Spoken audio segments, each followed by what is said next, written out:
talaga akong picture ng jowa ko eh. Natatandaan ko parang may pulbo yun.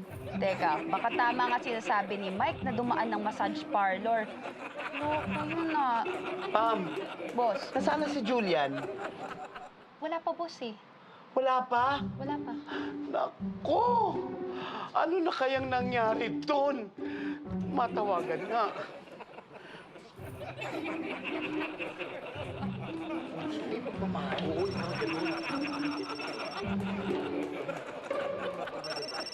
Hello, boss. Hello? Julian? Boss, may problema.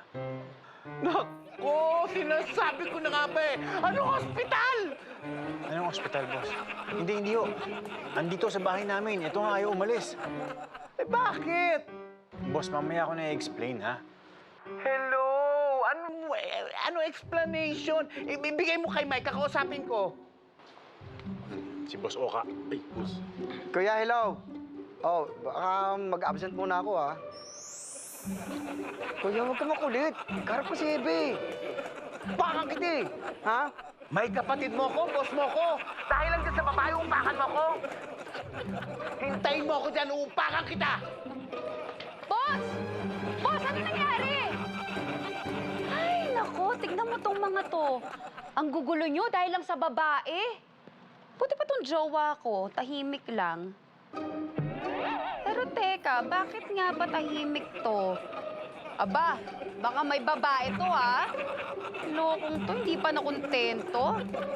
Nag-send siya sa akin ng photo na yun eh. Alam ko may powder siya sa dibdib.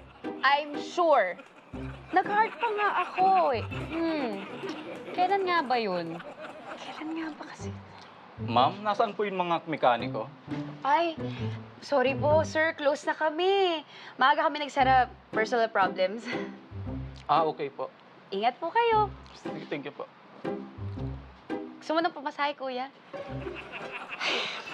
Asan na ba kasi yun? Asan na ba yung picture na yun? Nasa timeline ko yun eh. Eto. Ay, eto! Nakahubad ka pa ha? Wala pa yung ulo mo. Teka, isasend ko sa kanya at itatanong ko kung bakit siya may powder sa dibdib. Love, bakit ka may powder sa dibdib mo 2 years ago? Send.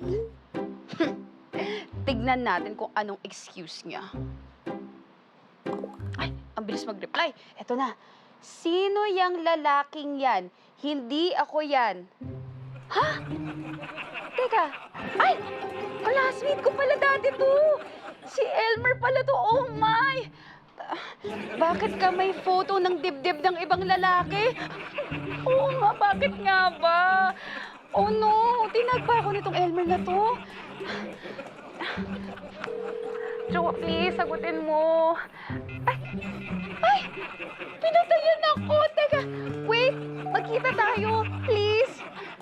Nasaan na ba kasi yung mga tao dito?